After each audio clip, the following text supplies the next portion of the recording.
So now we'll see RC lead compensating network. So in the previous uh, we done the which is RC lag net compensating network. Now RC lead. So the main again it is to design a passive RC lead compensating network for the given specification and obtain its frequency response. So here this is the circuit diagram. Input voltage for given peak to peak from the signal generator 2 volt. R1 RC is parallel R2. We need to measure output voltage, output voltage, output voltage across 2 voltage, across R2, across R2. So see R1 we assumed here 10 kilo ohm, and we need to find out from the given specification C and R2. So given specification, again the transfer function of it is S1, transfer function of the circuit is S plus 1 by T divided by S plus 1 by alpha T. So this is the transfer function. The specification we assumed here, phi is 20 degree and phi m is 500 hertz. At 500 frequency, we need to get 20 degree phase difference. So we assumed R1 is 10 kilo. So after as per these formulas calculation, after calculation we will get R2 is 9.67 kilo ohm and capacitor 0.045 into 10 to the power minus 6 farad, that is microfarad. So this is the calculation. So again tabular column. So frequency you need to measure. Out input voltage we have taken 2 volt peak to peak. Frequency, output voltage we need to measure, and we need to calculate, we need to measure the phase angle. So again you can calculate. So we need to get the desired frequency level is the lead. So here phase leads at 500 you will get maximum phase angle.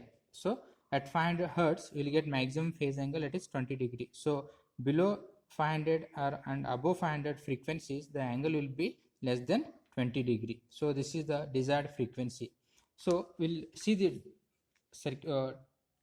experiment as per circuit diagram. As per circuit diagram we have collected, see the capacitor and R1 is fixed 1k, so both are connected parallelly, and this is the R2 resistor. So it is connected in series with combination of capacitor and resistor. So we set the value for capacitor 0.04 microfarad and 0.045 microfarad.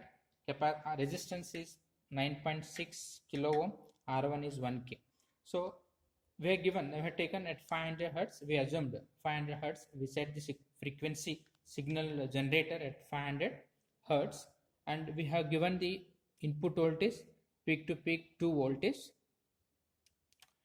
Then you can see the channel 1 we used here as the input. You can see the input voltage, it is 2 volt, 2 voltage, and the output voltage you can channel 2 is the output, so it is 1.6. So you can measure output, again localization pattern, so we need to measure. So note on the reading, so you can follow the same procedure what we followed for lag compensation network. Frequency I'll take, it is 500. So output voltage it is 1.4, output voltage 1.4. So phi we need to measure. Again we need to see the XY channel, we need to release the channel 2 here, then we need to press XY, so we'll get localization pattern. So when get the localization pattern, for getting proper reading both channel must be need to make ground, adjust the point at the origin exactly, so then we'll get exact point. Okay, then so release the ground of both the channel, so you can measure the distance between both. So the distance between this is, see the distance from this to this, it is 1 2 3 7.7, and the peak to peak is 2. So therefore again sine inverse of B by A. So B is, it is a 5, so sine inverse B is 0.7 divided by A is 2, so we will get 20.4 degree. So at again it is satisfied the our desired condition. for getting proper graph, we need to start with frequency 100 hertz, 500. So again you will go, you need to take the reading up to 5 kilo ohm. So again I'll say, go for 200, one reading 200. I'll go here.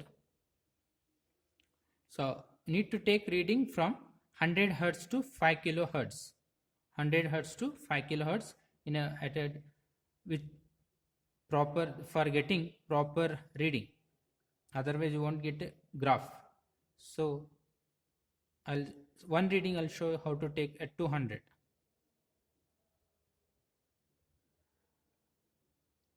200 frequency.